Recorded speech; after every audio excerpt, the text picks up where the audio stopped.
All right. Okay, so thank you for joining us, everyone. We are here with our county judge candidates. They are running on their Republican ticket in the May 24th primary. Early voting begins May the 9th, and the primary will be May 24th.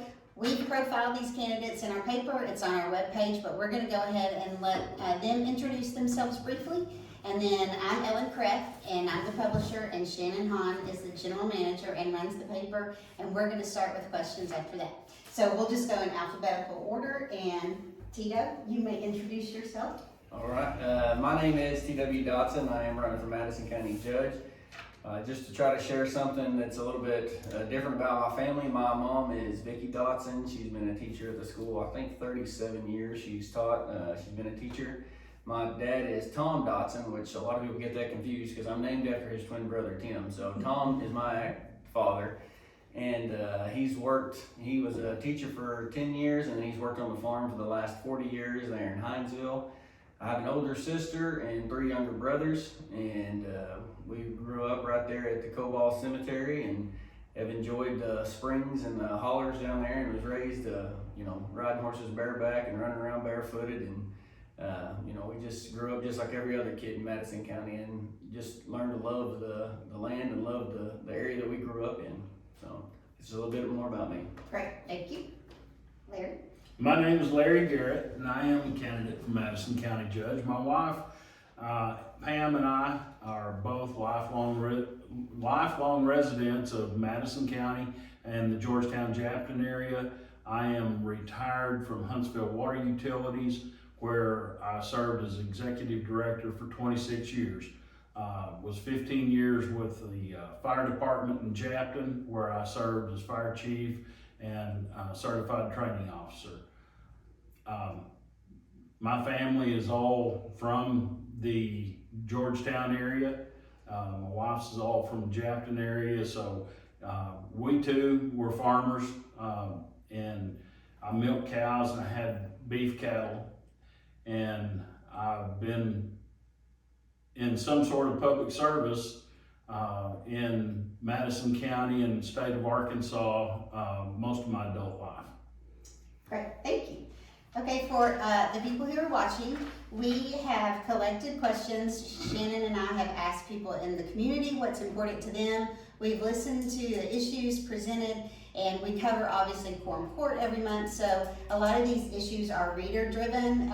We have received a lot of people who have said ask this question or this, and then others we've had our editor who does cover quorum court come up with some of the questions, and so they're not all about the jail, so we're going to jump into the first one, okay?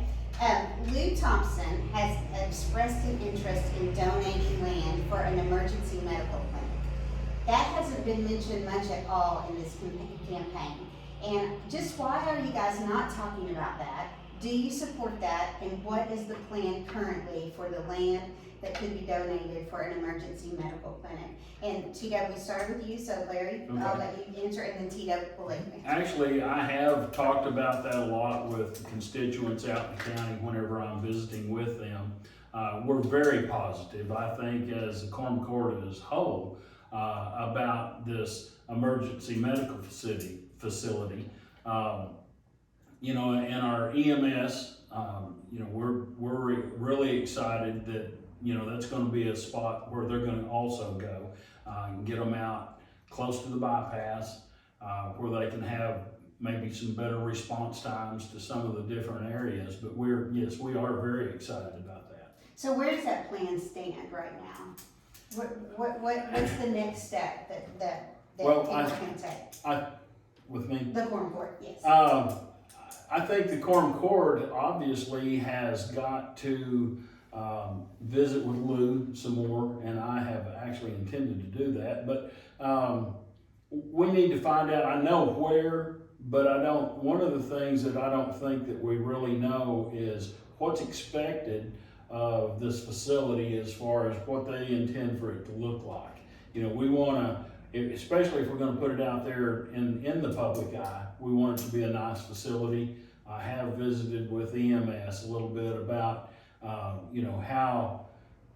what they expect and how they feel about that. They're excited about the move, and you know, and they think that they can build it. Okay. T-Dub, where do you stand on that? And as far as the importance of that as an issue in the race, how do you feel about it? Well, I think the reason that it hasn't been talked about, which is like kind of to circle back here, is that there's really not a plan right now. And so that's just the truth of the matter. I have talked to Lou twice, I guess now, and he does want to donate some land so that we could possibly move, you know, EMS in with it. Now, the reason that that's going to be a big thing for Madison County is because Dr. Embry wants it to be a paramedic-driven emergency facility, so it'll be for rural areas. So it's different than any other ER or any other med clinic you're going to go to, because it's going to be ran by paramedics, not by nurse practitioners. Just let you go ahead, sir. That's what my question was. What does that mean? So a paramedic has to operate underneath the license of a doctor. Like, so they're all trained but they are all, like when they're on the ambulance, they're actually operating under the license of a doctor's, you know, they sign off on that personal paramedic spot. So I know there's a lot of things that have to happen before, like this is not going to be, you know, hey, we got the money, let's build it. This is going to have to take a plan. And Dr. Embry is the one that has driven that plan so far at Quorum Court, and he has come and talked to us twice at Quorum Court. So the bigger issue here is where are you going to get the money to build it, right? So the answer to that question is well, the EMS fund actually generates enough money to build it, but that money has been used for the prisoner housing budget. And I mean, a lot of it, $550,000, and we drafted this year $770,000 back over. But in this year's prisoner, you know, the housing prisoner budget will be a little bit more, I'm sure. But so there's a lot of things in play. So I think the reason I haven't been talking about very much is because it's very, very beginning, early stages. I think you know, it's an awesome possibility. You know, I think the biggest issue that I hear from Blue specifically is we definitely need at least another ambulance. I mean, I think that's the first step. We've got to get another ambulance and another crew, and then we have to, you know, find a place to, you know, to station those people. And that is one possibility from Dr. Embry is that the rural area emergency care, I think is how he said it, that would be a place where you could house another ambulance, because it's going to be paramedic driven, and those would be the guys, in theory, those would be the guys on your trucks too. Okay. So those paramedics could do both. So I think that's the reason that hasn't been talked about very much, but that's, okay. I think those are some of the issues that I think we have to overcome, yeah. Okay. Can I follow up? Yes. I just, you know, another reason I think that it hasn't been talked about a lot at Quorum Court is we've had a lot of focus on jail. Yes. You know, yeah, there's a lot of stuff that's got to be worked out about this EMS building. And, you know, he talked about the funds that are being taken from EMS. And once those funds are back in EMS, that's what I was talking about, that they could build it. Okay. Those funds would be used to build it. Okay. That's a real challenge too, because it's not just prisoner housing where that money's going. I mean, and I think that Frank clarified that for us at Quorum Court, that said that EMS has to be fully funded, and that's the judge's decision is whether or not EMS is fully funded. So there's a lot of different decisions that have got to be made. I mean, but to our call volume, do we need another ambulance? Yes, I think that everyone in the community would say they've had some kind of experience where they had, you know, both ambulances are in town. I think everyone would agree with that. Yeah, so both ambulances are in town, and then you got guys from Central, you know, trying to come over and cover. Well, there's still a long gap coming from Central, even if they come, you know, from the station that's on this side. So, Yeah. I mean, you're still a long time. So, Okay. Sorry. No, you're good. Yeah. Okay, I'm going to start with you, TW. And Okay. so I have had the pleasure of talking to both of you for your profiles, and thank you for your time. Thank you for being here today. But one of the things that you talk about, TW, is that you aren't scared to speak up. That you, a lot of times at a Quorum Court meeting, you know, it's like 8 to 1, and you don't mind stirring the pot and you know, saying what you believe. But there are some times too when you have to be a consensus builder. So why is it always important to stand out and rather than work to build a consensus? And when will you step down and say, as a negotiating tool, I need to build a consensus? So I'm going to change your question a little bit. I don't think I've ever voted, not one single time have I ever voted to stir the pot. I have voted every single time by conscience, and I have voted every single time according to what I thought was the law as it was presented to me at the time. And both of those things, like the things that you're talking about, like the subdivisions that I refused to sign off on and refused to vote for and approve, I felt like they were against Madison County ordinance law. We do not have an officer that's able to enforce those laws, but I did not feel comfortable signing a document that went against our current laws on the books. And that was just my personal belief, and that was my personal responsibility to make that choice as a representative of District 2. Also with the funding to the recycling centers, like she's talking about building a consensus. And I did, stand in that ground. And the reason I was so firm in that decision is for me, it wasn't a, if then or wishy-washy situation. For me, it was, we did not have the information provided to us at quorum court to make an accurate decision with the amount of money. I mean, in total, we hoped to get 3.2 million of the ARP money. So you're spending about a third of that money, a little less than a third of that money, on one single project, and a very large project. Now, did I think that the recycling center did not need a lot of equipment replaced? No, I did not think that, but I did not feel like we had enough information on the jail at the time to be able to make that decision. And I would probably say we still probably don't have there was a very large, I know we're probably gonna talk about this later, but the jail had almost $3 million of if then maybe. So that's a lot of money. And the biggest factor in my decision was, if we took the money that we had and put it at the jail, how much of a tax relief would have that in the long term going to result for the people in this community? If I could, have put $4 million, which is about the $3 million, plus we have about 800,000 saved.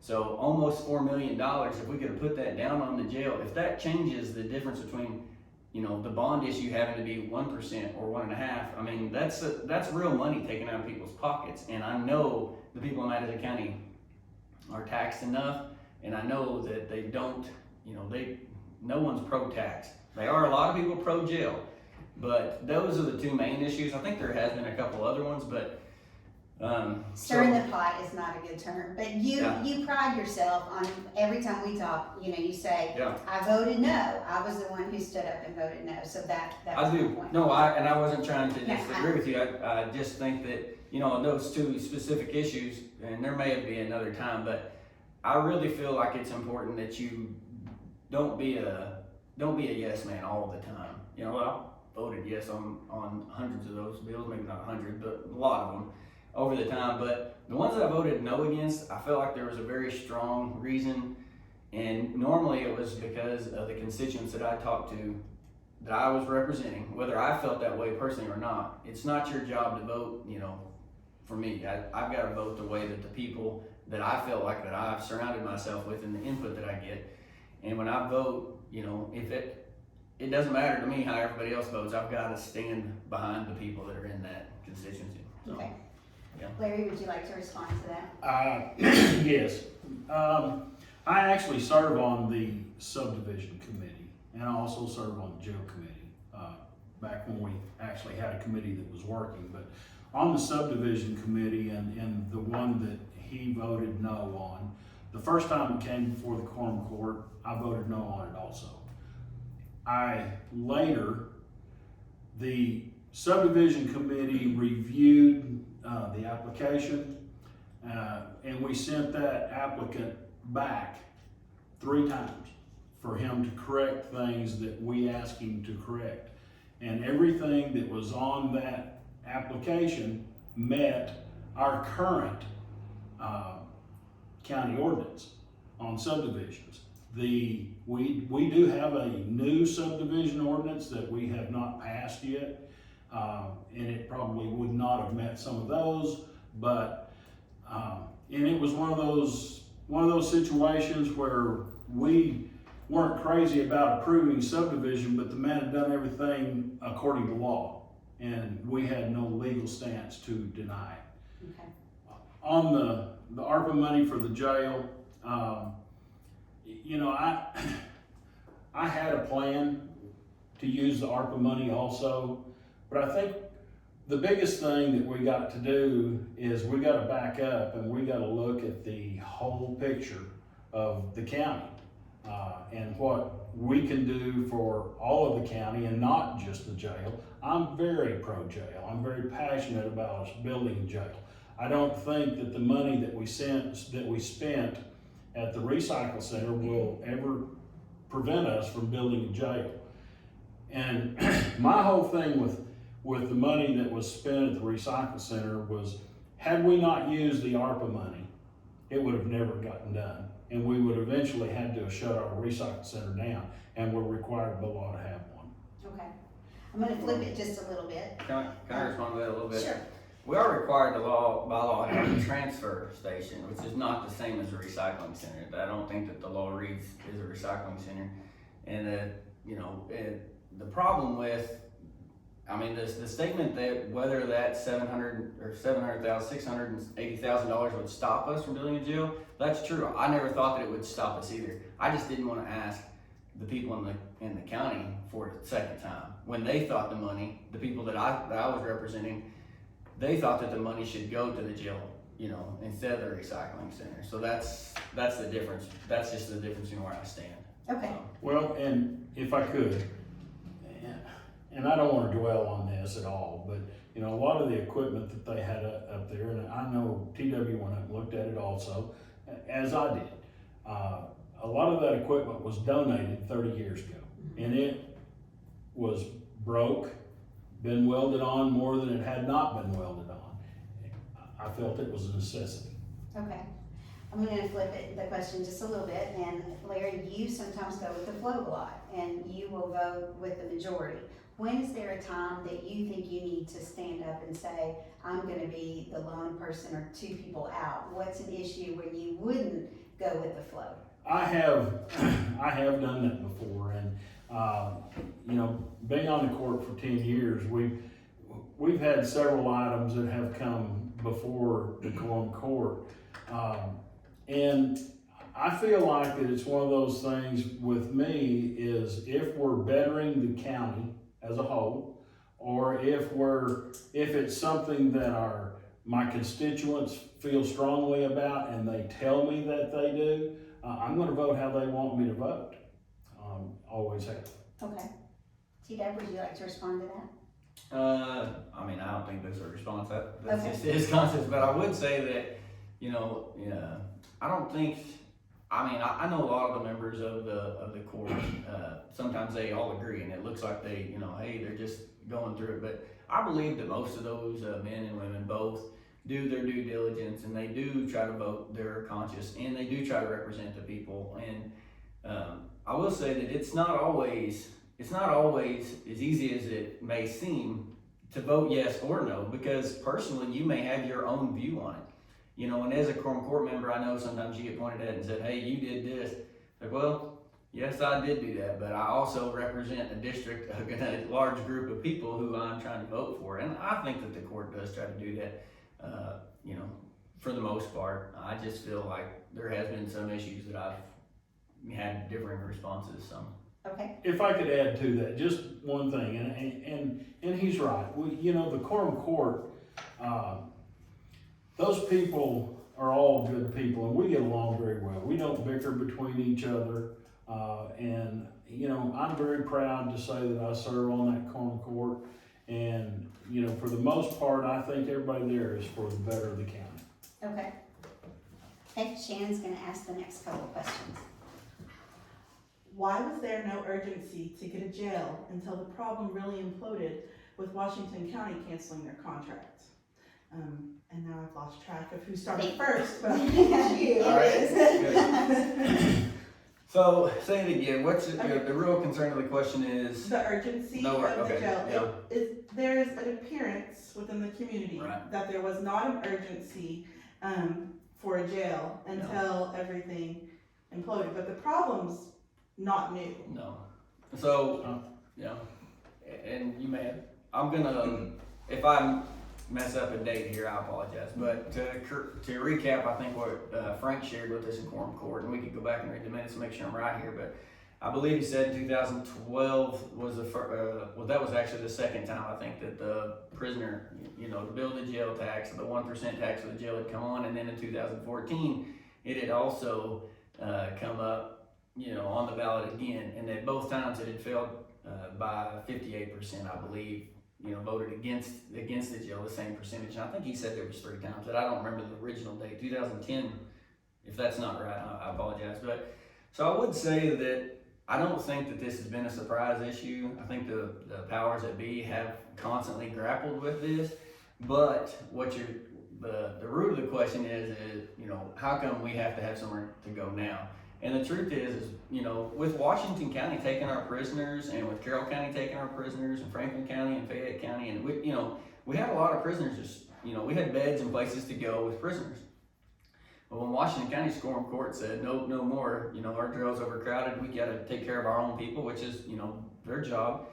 When that happened, we didn't have anywhere else to take our prisoners, and now we have police officers who are, to use Todd Thomas's word, can't do my job because there's nowhere to take those prisoners after they arrested them. And he shared some pretty passionate stories, in quorum court. And I think the other reason was, is this is the first time we've had a little bit of money, the ARPA money that was, basically filtered through us from the federal government.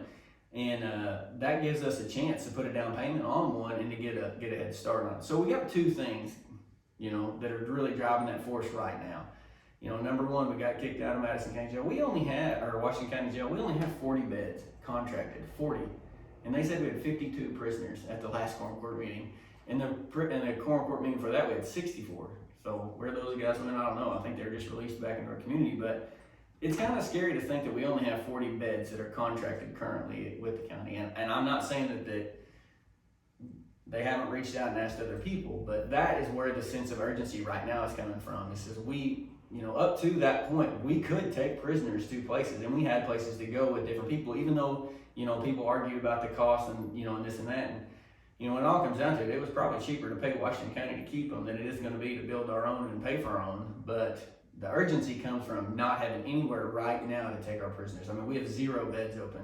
So, it's a major, major problem right now. So, what he says is correct, but serving on the jail committee, I would like to expand on that some. As back years before COVID, we were actually trying to put together a regional jail.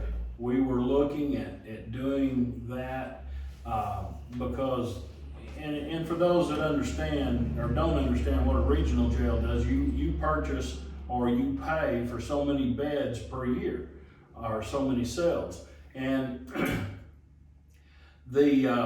and I really thought that was the direction we were going to go. Well, Benton County, they come in and they build a huge jail during COVID. Washington County is expanding theirs, Carroll County, and those are the 3 counties that we really needed to participate in the regional jail for it to work. And at that time, they had several of their jailers that had walked out, and I think they're beginning to get back now. But so virtually the regional jail went out the window because we could not build a regional type jail because they want 400 beds at minimum, and there's no way we could pay for 400 beds. But and then there was a meeting later on after COVID started trying to slow down a little bit, where we were trying to get this thing back going again, and that's when we started finding out that all of these other counties were building, adding on to their facilities. And the judicial system has said, Madison County, you got to stand on your own 2 feet. So a regional jail is out of the question, because we've had some candidates that are running at a statewide office for Senate suggest a regional jail as a possibility. And so I'd like to get your opinion on it. So a regional jail for Madison County is not going to happen. Is that right? I would say that is not right. I don't think that there's any way that we can make that happen Okay. with these other counties building, the facilities that they need Okay. to house their prisoners, and we have to depend on them for a regional jail. Okay. And when the regional jail discussion, and I came in after that regional jail discussion had, it was over. You were elected. Yeah, at the Quorum Court, yeah, we came in after. 2016. But I've talked to a lot of people about a regional jail, in the outside, it looks like a great idea. Hey, somebody else will build a jail, we just Right. gotta pay for the beds. The truth is it's not that easy. And, you're talking about turning your prisoners over to other people, and you're still liable, and there's a lot of liability questions that they brought up still. And one of the major problems with that is for 400 beds, we would have to contract with these other counties. Well, Carroll County's got empty beds, and the people that we had to have to be major players in that regional jail to fill the contracts with that, Frank was basically said they couldn't do it, and I do believe it. I'm sorry if I say this wrong, but I think it was Franklin County that had the proposal and could not fill the contracts. I think it was Franklin County, but I So thought that was regional Franklin. jail is just, we have to really, if you guys were elected county judge, then you feel like we as Madison County, we have to stand on our own and build our own jail, if that's what we're gonna pursue as far as. I do not see it as a viable option either. A regional jail, No, not a I do viable not. option, okay. Well, that is a great segue. That's my next question. How will you go about working to pass a tax? This is two-part. And if the tax is passed, how will you assure citizens you won't come back in a few years and ask for more? I'm gonna let you start this one since you started the Okay. last one. Obviously, at this point, we are in the very preliminary stages of this jail. We don't know how we're going to approach this yet. But if we assume that we're going to do a tax, and we're going to talk about bonds, and I know a lot of people don't understand bonds and how they work, but if we done, and there are different types of bonds. You've got municipal bonds, you've got construction bonds that take care of other things. But if we do the bond market, and obviously we haven't talked to a bonding agency yet. There's about 3, you might correct me if I'm wrong, but there are 3 majors. There's several, but there are 3 majors. I've worked with 2 of those. So I do know how bonds work, but if you done a bond like the city did, and when those bonds, if you pass a tax, and let's say it's, I'm thinking small, but if you pass that tax to build a jail with a bond, as our tax revenue increases, as it has over the past 3 years, same amount of, or the total amount of that tax would go towards that bond. And if that bond pays off in a third of less time, then that bond is retired and that tax goes away. So to say the both parts there for me, the first part was the tax. I want to make sure I answer the question, Okay. not just The first respond part to was, it, how will you go about working to pass a tax? but okay. If Oh, the I missed tax that part. is passed, you're all right. How will you assure citizens you won't come back in a few years and ask for more? Okay, so let me think how to answer the question. So I'm just gonna tell you, I don't know. We don't know how much it's gonna cost, and we don't know how much it is. Now, currently, right now, Frank, the paper that he passed out for a bond for 25 years, on average, for a 1% bond, on average, was $1.5 million. This year it was $1.9 million. Is that based upon the $16 million that was projected to be the cost of the jail? Is that No. what you're talking about? No. Okay, clarify that for me then. Okay, so Frank passed this out 2 months ago. He passed this out, and I don't know which bond company it was. I have it on my phone there if I need to look it up. But it was he went and said how much, about what would 1% bond generate? Okay. How much money could we borrow off 1%, basically in the long run? Okay, And 1% over 25 years was $20 million on that average of 1.5 million a year. But it has gone up over the last 3 years. And like I said, this year was 1.9. I mean, we're gonna have inflation even in the taxes, so that number will increase again, I know, so to go about getting the tax, I mean, I think that the people in the community, namely the quorum court and the judge and the people who are really, and the sheriff, you know, whoever that is, they're gonna have to have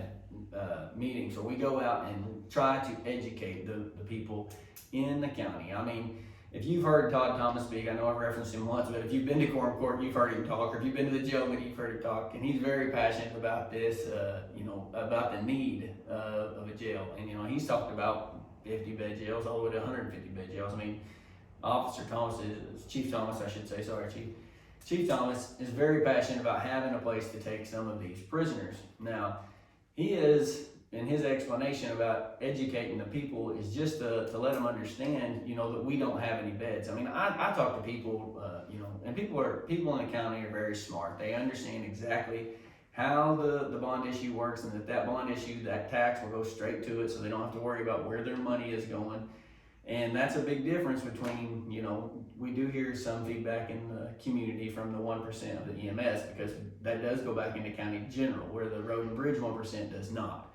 So this would have to be a bond issue. And I know the city did pay their bond, I don't know if it's paid off or not, but it has continued to increase the total amount of money that they pay every year. I don't think that it's stayed the same one single year, has it? It's increased, I think, every year, hasn't it? So, and I know I'm asking him, but creating that bond issue where that tax money goes directly to the bond, that's the only part I think that the community needs to make sure that they're aware of, because once they know and they're sure that 1 penny of every dollar that I spend as a sales tax goes straight to that jail, I think they're like, well, okay, I don't mind having to be able to pay that. But I think there's a huge education piece, and it's got to go out. You know, I think the rural fire departments can help us with that too. They're really great about hosting these local meetings, you know, local town halls, and talking to the people in their community and having those constituents. So, one more jail question, okay. and then so we can get through some more.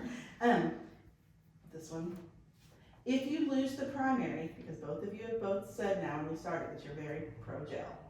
One of us have got to. And unfortunately, it's got one of you faces this. So, if you lose the primary, will you commit to working for a jail? Yes. Is that to me? Whichever, I mean, it's to both of you. You know, yeah.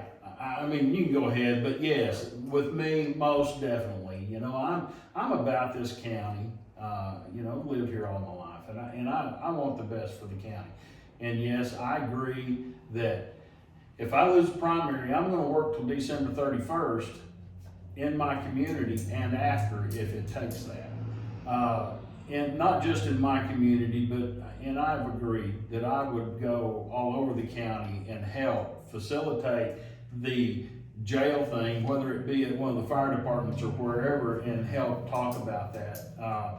You know, but until we know, you know, term of a bond, how much payment's gonna be, and how much of a tax that it's going to be, we really can't say anything. But once we know that information, yes, we have all got to be on the same page, and we have all got to go out into the county and talk to people.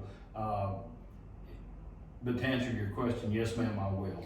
Yeah, you want to add? Yeah, So, I mean, yes. So working. I mean, most definitely yes. And I've said this before, and I want to say it again. But the reason I would most definitely go and help whoever is leading this charge of building a jail, regardless, is because it's not going to be one person that's leading this. It's going to have to go. That person's going to have to go out and reach out to the leaders that are in these individual communities. You know, and that's that person's role. Well, in truth, the jail is the communities and it's the citizens. So whether you're the judge or whether you're just a citizen of the county or whether you're on the court or whatever your role in the community is, it's important and it needs to be heard. And you know, it needs the support of the whole, not just a certain few, because I think that's really and truly where we're going to find some unity. You know, and in that unity, you can build some trust in those relationships. And that's how people begin to say, yes, that penny of mine of every dollar is actually being spent. And I think that's how you build that trust, is in the individual relationships, you know, that spreads throughout. I would just like to point out that we did all agree on one.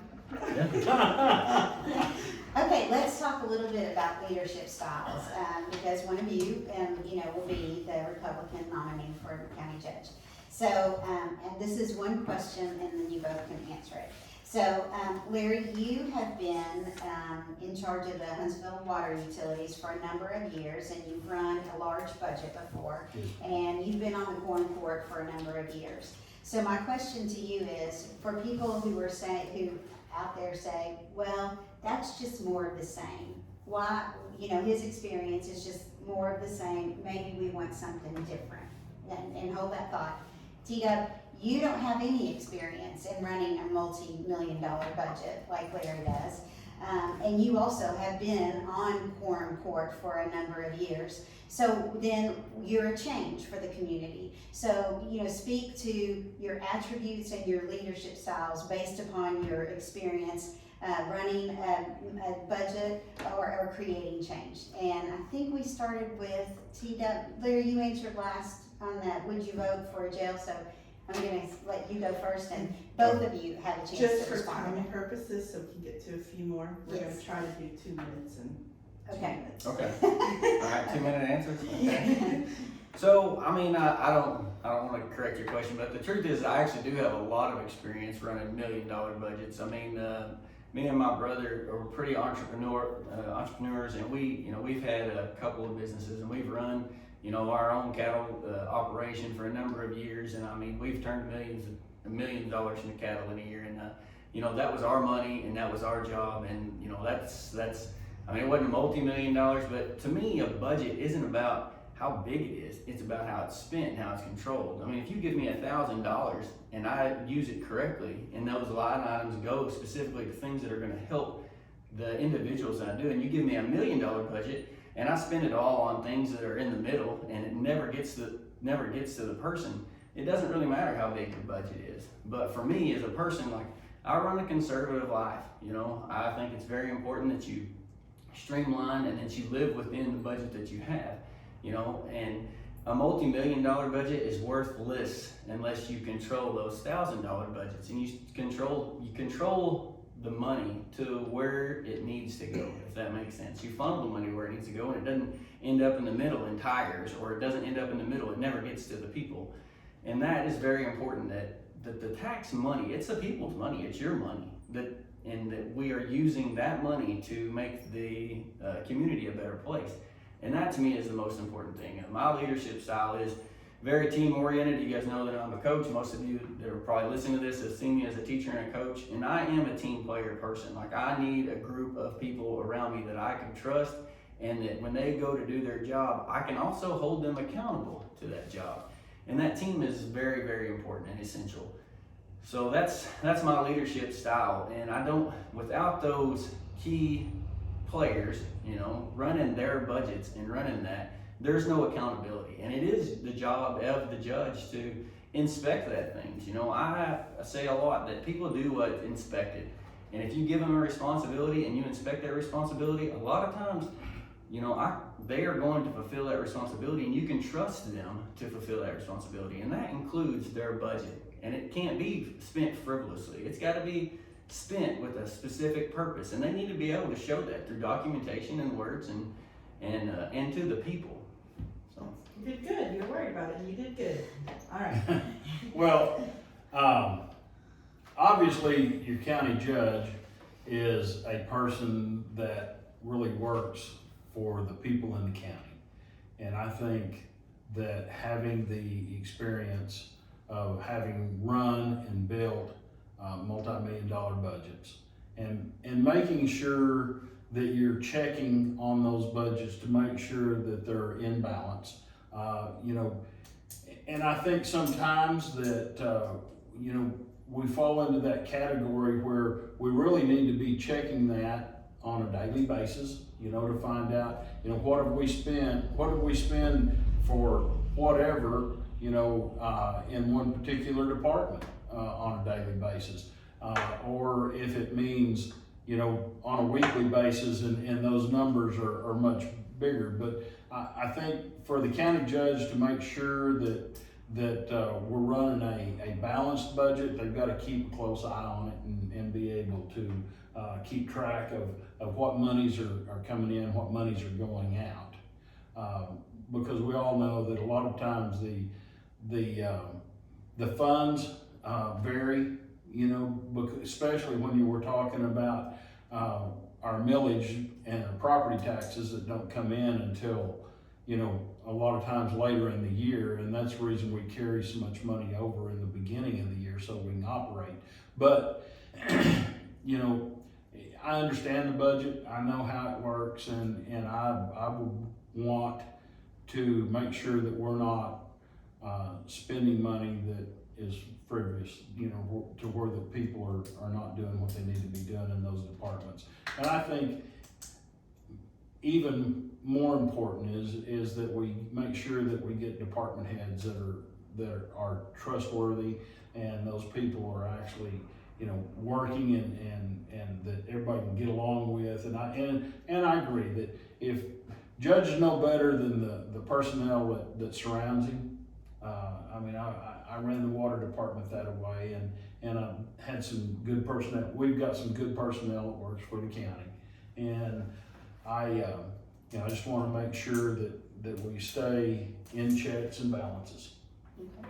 You did good too. You guys were both worried when I said 2 minutes, and you both did really good. I saw you looking at the Yeah, clock. I was just making sure I was fair to both of you and gave you each 2 minutes and 36 seconds, so you were. I was just trusting.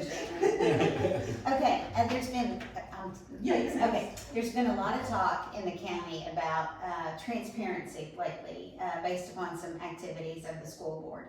So how will you guys commit to transparency, and what steps will you take to promote transparency if you were elected county judge? Which one gets that first? You get to start first. In 2 minutes. There are some things that we can do, and you know, one of the things I think that's important is that I would like to see, and I have pushed for this, you know, or addressed this in the past, but I want to make sure that our department heads, and I'm talking primarily, you know, EMS and Road and Bridge. I want those department heads to come to quorum court meetings and give reports, so that the public knows that we've done this in the last month and we plan to do this in the next month.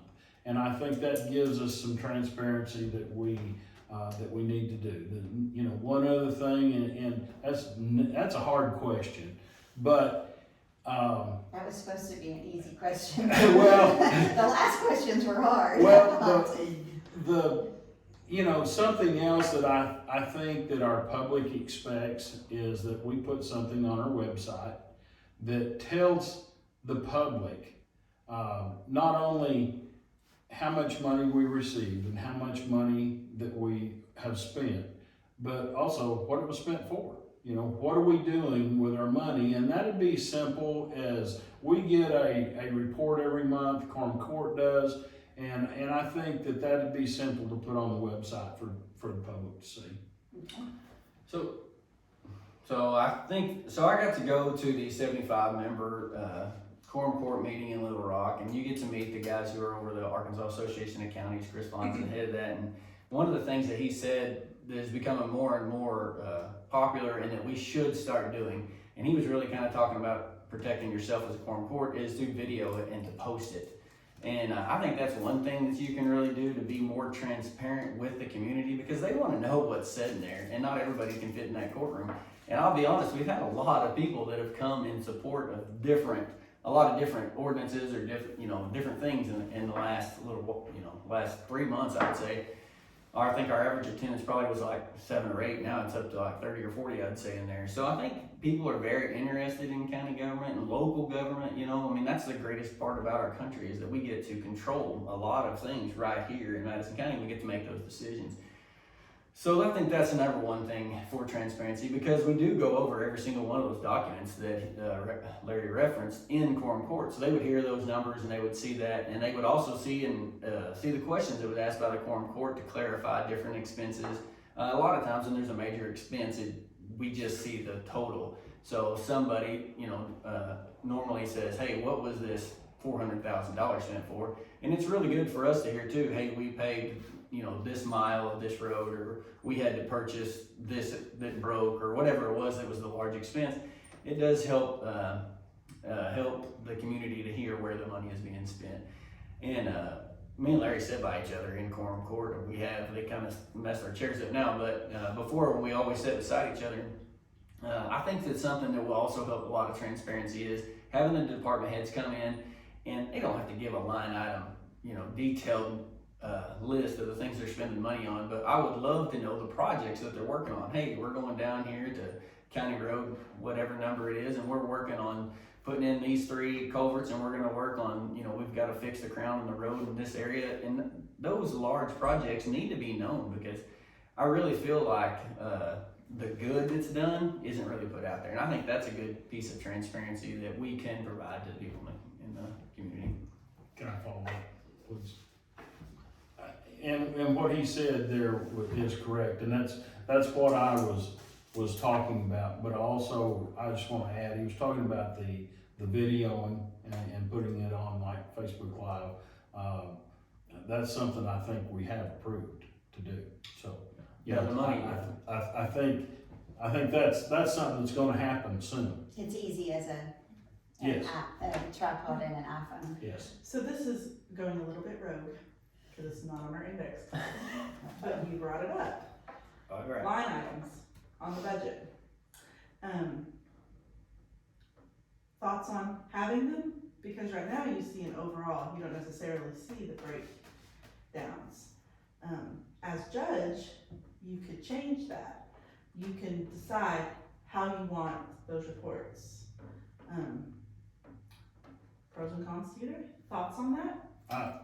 It was really just a genuine follow-up, because people do ask us that, why is it presented? Well, I'm not on the corner. Is it my turn? I'd like to address that, because I have had several people tell me about our budget that's done. You know, we have total numbers. We don't have line items for everything. When I've done a budget, you know, with Huntsville Water, we had to count for utilities and everything. I'm not saying there's anything wrong with what we are doing, other than I was told, I've actually brought this up, and you know, they said if we done it on a month-to-month basis, then we would be looking at change orders all the time, ordinance change orders for to adjust the budget. I think there is a different way, and I think we can work on that. And I've had a lot of people ask me about doing line items, and if I'm elected, I am going to try it. We'll see. Okay. You want a minute to follow up or add anything? Yes, I do, yeah. So I think the first thing we need to do is put in place a purchase order system, so that those numbers have specific line items that they're going from. And whether we can provide the line item budget to the public before, I don't know if that piece is possible, but being able to provide it to them after the fact, I think that is possible. And that's something that needs to be done. And I think that that's not a difficult thing. I know the state uses a purchase order system. I know the city uses a purchase order system. And I know, talking to those guys that work for the city, when they implemented it, it was, the budget takes a different place. It takes you to a different stream of revenue, because you can see exactly where that money went. And I think sometimes, being able to backtrack and say, hey, what cost us a lot of money this year, and how can we squeeze that down? That is very important looking back, and then, because the truth is the revenue streams that come into the county, they change. It's an expected budget. You hope that you get this much money, and that's why you only budget 90%, because a lot of times we don't get that. But so I do think that post factor can be done and should be done, and I hope that it will be done, because I think that that's an important piece to offer the community when they say, hey, TW, where did you spend that $150,000? I shouldn't just say, I shouldn't be guessing. I should be able to say, right here it is, boys, this is how much it cost, and this is what we did, and this is why we did it. So. Okay. It's my turn again. What can you do to support more accessibility to rural water in the county, specifically the South County. And why is that so important? In 2 minutes? In 2 minutes. I'll be glad to address that as a previous utility director. You know, it's, the county has no control over the different water departments' budgets. They normally, if they're expanding lines, they're applying for grants to get it done or applying for loans. Obviously, the county a lot of times will facilitate that money for them as it comes in and then sends it on to them. And but as far as control, we have no control that we can do anything for them, other than we did do the assistance of $100,000 for Mount Olive to do a portion of that South County. How much did they ask for originally? 400. They said 3 to 5 was on the paper, but yeah, so Okay. $300,000 to $500,000 is what they asked originally, but. And we wanted to give them money, but we also knew that we had other things that we needed to look at, so we tried to be conservative, and that was a number that we came up with and everybody agreed on. Yeah. I'll just kind of continue and circle back, but I think that it's important to note, like, it's difficult to, that down there, I think they had $9 million, ended up being $12 million, if I'm correct. It was actually a little bit more than that, but there was $3 million there, and then they came and asked the county to $300,000 to $500,000 so that they could apply for a grant or, grant through the state to get the rest of the money. And I think that getting more rural water to the people in the community is powerful. I mean, that is something that's really going to promote growth, something that's really going to open up, different areas of the county that, that don't have water currently. I mean, I live in the Hinesville area, and it's the closest to the lake, and I can tell you there's a lot of lines right now that you cannot buy a meter on. So we are not able, you're just not able, so share the good example right here. You just can't get it because they can't push that much water to them. So upgrading that infrastructure is important, but as a county, we don't have any control over that. I do believe they appoint the board members, don't they? Does Madison County, I think Frank, doesn't he appoint one board member out here? Only to the Pine Top water system over there, but Madison County Regional and Madison County Rural, and they're not even they're not a public entity, they're private. Right. And so the name does confuse a lot of people, but so what can we do as county judges or the county judge to promote that infrastructure? And I mean, what I was trying to get to is like the water line down there, if us being able to put some money towards that for them to get that it's difficult for us to budget that money, or we would have liked to push more money to them because they were asking for money before they had received any. So it wasn't like, hey, we are $500,000 short, can you guys cover it? It was, hey, we give us $500,000 up front to get the money, and everybody agreed on $100,000 for them to get their applications. But we do have to try to help these rural water departments. I mean, I know we have no control over the department, but I think we could help them in any way we can, to get the rural water to the people. I think that that's a very powerful tool to help everybody in the community. And just a quick follow-up on that, that area is seeing a lot of growth. Yes. It's one of the highest growth areas in the county. Yes. So with the lack of funding, how will that affect growth in the county, in that area in particular? With lack of funding for water? Yes. Well, and I think they're going in the right direction. I've worked with USDA, who they're going through for loans to try, and they needed participation from someone in the county, and the county, our county, did decide to help them, and I'm glad. But and when you say them, clarify who them is. Mount Olive Water System. Okay, just wanted to clarify. And Mount Olive serves that whole area back through there, St. Paul, back to Pettigrew. It's big. It's really important to those people down there to be able to have water, and I want everybody in the county to have water. Unfortunately, not in a financial situation to be able to do a lot for them, but we want to do everything we can. Yeah, this is, I mean, to kind of circle back on the money that went to the recycling center, that money could have went to the Mount Olive Water Association and we could have got money to them. There was a lot of things that money could have gone to, and honestly, that was one of the reasons I wanted to wait, is because I wanted to hear everybody's input, and specifically the input from the jail, but everybody's input. And then once we figured the jail out, then hey, then we can figure out which projects are most important to the people in the community. And that's why I was against just shoveling it over there at the very beginning. I mean, that was a third of the money, but that could have went to, infrastructure is one of the things that it can be spent on. So, and I don't know if it can be spent specifically on water system. I'm not saying that, but Yes, it can. It can. So I'm glad you read that. But the ARPA money has changed. Their rules did come down. Their final rule did come down. Like the premium pay that we gave, you cannot give that anymore after May 26th to elected officials. So if there's any of that, there was some final rule changes that they gave us in Little Rock on Saturday. So We are at 6:08, so we've got this time for a few more.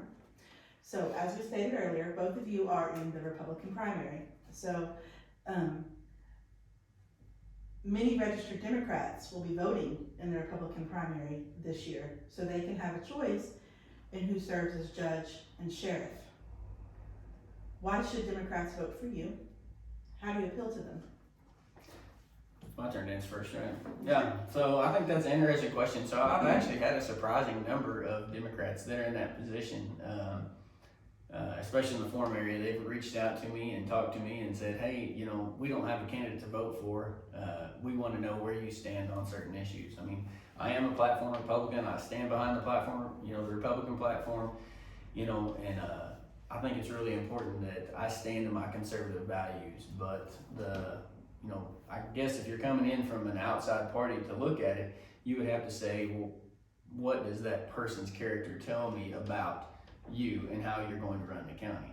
Because you're not voting on their politics at that point, right? I mean, you're voting on the person and their character. And I would just proudly say that, or gladly say, I should say, that, I've been here in the community as a teacher and a coach, and I've had literally thousands of these kids that are right here.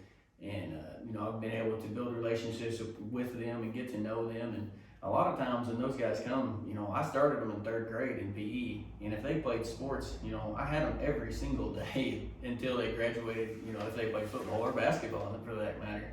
And, I saw those kids every day, and I was able to build a lot of relationships with them. And I was able to, show my character in front of a lot of different people. And I think that that's an important piece. And, I've been an active member of the community that entire time as well. I ran the Pee Wee football program for 6 years and ran the baseball park for 6 years and did a lot of different things to be out in the community. And I think that they can look at my character and the decisions that I've made in those roles. And that's why I think that, if you're not voting on the politics of the person, you're voting on their character. And I think that my character is, worthy of their vote. I personally feel like that a lot of the people are going to the polls this year, whether they're Democrat or Republican.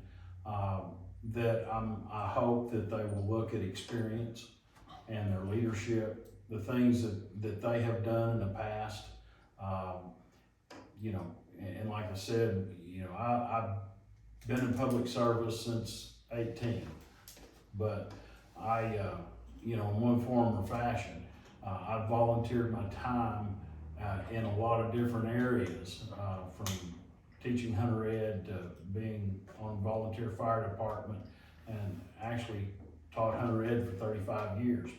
And the only reason I quit is because they've pretty much done it all online now. But anyway, that's neither here nor there. But I really feel like that the experience level, I feel like that I can, if I'm elected, that I can go into the judge's position and carry on.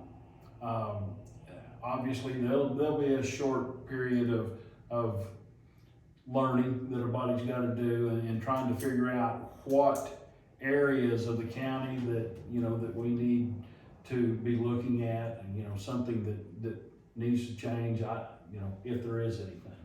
Yeah, I just will follow up with just real quick and just say that, you know, Larry talks a lot about his experience. He does have a lot of experience, you know, but the truth is my leadership style is different, and there is going to be some changes in how things are done. And I think it's very important that, you know, that I stand on my own 2 feet as far as my leadership style.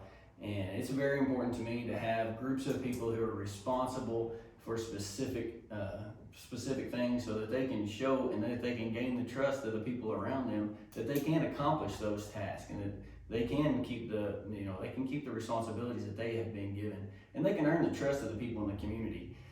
Unfortunately, I think there is a problem with the perception of our road department. I hear a lot of complaints of this grader isn't doing this job, or this grader is running in there. And I've talked to a lot of the guys that run the graders, and they hear the same things. They know that it's said about them in the community, and the perception is not very good. So I think to continue to carry on the way it's going is going to be difficult because there is a negative perception of what's going on right now. And I think that my leadership style is going to be different, and it's going to take the people in the communities to regain trust of the employees, because it is their money. It is their money that we're spending and that we're using, and we have to gain their trust back. And the only way to do that is to fulfill the responsibilities that have been given to us. They've got to have leadership, and if you provide them with the proper leadership, they're going to make better decisions. And I think, you know, I think our guys are, I'm not going to say that we don't need to make changes, but I think we've got some good people that work for the county, and you know, I'm not going to micromanage anything. That's the reason I say you've got to surround yourself with good people. Okay. All right. And I think, T-Dub, I think this is your turn to go first. Is that right? Okay. What will you do day one if you were elected county judge? What's the first thing that you will do on the first day in office if you were elected? I'll honestly say that I have not gotten that far in my thought process. Day one, I think day one is going to be mainly getting the current, you know, there'll be a lot of new elected officials. And I think something I'll do before day one is go to the newly elect meeting in Little Rock, so that I'll know what to do on day one. I think that meeting's like December 21st, but they talked to us about it, and it's for all new elected officials. But in all reality, like I said, like my leadership style is very team oriented, and I think the most important thing is going to get all the elected officials. We've got to create some goals, and we've got to create a direction that the county can go in. And whether that, I mean, the jail thing is still going to be on the table then. If that's the main focus, we're going to have to be able to control all the budgets. It's not just going to be one department or one group that's going to do it. It's not just the sheriff. I mean, everybody in the community is going to do it. So getting those elected officials together and getting some common goals, and like I said, creating the trust, you know, creating trust in me as an individual, and then I get to the opportunity to earn the trust of the people in the courthouse, and those people in the courthouse get to earn the community that work with them, and then they go out, and eventually we can build, you know, a time when the road department is looked at as, man, those guys, they work so hard. Every time I see them, they are working so hard. And we do have a lot of guys that work hard, a lot of guys, but it just takes one, right, to ruin the perception of everybody. And we have a lot of really good, competent, able people who are constantly doing their job. But day one, I think it's going to be group mentality. Who is where, you know, what is your responsibility for each realm of the budget? Once we get those budget items designated, then personally, I think that I've got to go and get into a vehicle and start rounding these county roads and to start making a priority list so that we can kind of reorganize and to become a construction company and say these are the things that we are going to accomplish, and set some deadlines and some goals. And when we don't accomplish them, you know, we have to reset and redo again. But right now I feel like it's everybody's scattered. When I talk to the guys in the road department, it's like, yeah, I have to grade some days, I'm hauling, you know, rock some days. We need construction crews. I mean, we have $20+ million worth of equipment, And, you know, you see one piece here and one piece there. We need these guys to be on task and focused into accomplishing tasks. And when they complete that task, hey, we're done here, you know, we didn't make it that far, that's where we stopped. Now we're going over here to this. And to create a construction crew mentality, I think that'll be really important. Okay, Larry, day one. Day one, obviously, and you know, I think for myself, if I make it through the primary, we're gonna start talking and looking. But day one, we have got to appoint who our road foreman might be. We also have to appoint who our DEM might be. And one of the very first things that I want to do is short-term, long-term strategic planning. I have been involved with that with the city of Huntsville, and you can see what it's done. They have got a lot of stuff done. Okay. All right. I think the next one's mine too? Yep. Okay. I'm out. Okay, actually, this is like one of the last ones, so perfect timing. Okay, Larry, we'll start with you. Name 3 goals that you would set for your first 100 days if you were elected county judge. 3 goals that you want to accomplish, not just plan, but accomplish in the first 100 days. Obviously, I think I'm going to include my short-term, long-term strategic planning, getting those 2 positions filled, evaluating our employees and making sure that everybody has an understanding of what's expected of them. Hopefully, in 100 days, we're beginning to earn some trust and try to get everything started in the county that's got to be done. And you know, a lot of that probably is going to involve some trips to Little. All right. So I think that's a little big Might question. wanna wait just 1 second. We have a motorcycle or something rare in That mind. muffler is Wow. gonna take your spotlight. Okay. It's all right. So I think number 1, in the first 100 days, I want to increase the number of police officers. I want to get that done and accomplished because I think, you know, without a jail right now, we need more officers on the street. And I've said that a lot. And that's going to take some budgeting and it's going to take some planning. And but I do think that that's very accomplishable in the first 100 days. The second thing that I think that we can do is to try to get this subdivision ordinance completed and established because right now, I mean, I know as a quorum court member, I have not seen the revised the subdivision plans. And I know in Hinesville just recently, we had a guy come in and wanted to buy $1 million piece of property and was unable to put the subdivision, you know, he was unable to put the subdivision in due to water. But, you know, with that subdivision coming in, we have got to get that subdivision regulations complete. And I think that's gonna help us. You know, the last thing I think the third goal that I would like to accomplish in that time would be to help foster a community of trust. And that's going to come with the transparency of being able to broadcast our quorum court meetings, being able to be more open with the public, with the line items, being able to report it that way. And I think all that can be done in the first 100 days as well. Okay. Well, I just want to say thank you to both of you. You guys have always answered our phone calls. You've answered our questions. You've allowed us to profile you. You've been very accessible to us, and we really appreciate that because I think this is a very important election for our readers and for the community. And so thank you for that. And I know one of you will win the primary, and then the other, well, both of you are going off the quorum court. Yes. But thank you for your service to that. You know, I know that some of the votes are hard, and you probably get a lot of good and bad feedback, but thank you for your service to the community for that too. That was one of the things that I said when I announced that I was going to run. Was the worst thing I hated about it was he and I are both going to be off the quorum court. Right. Yeah. Well, thank you for your service, and thank you for the time today. Yeah, thank We you for appreciate hosting us. We appreciate it. Thank you. Thank you guys. You're welcome.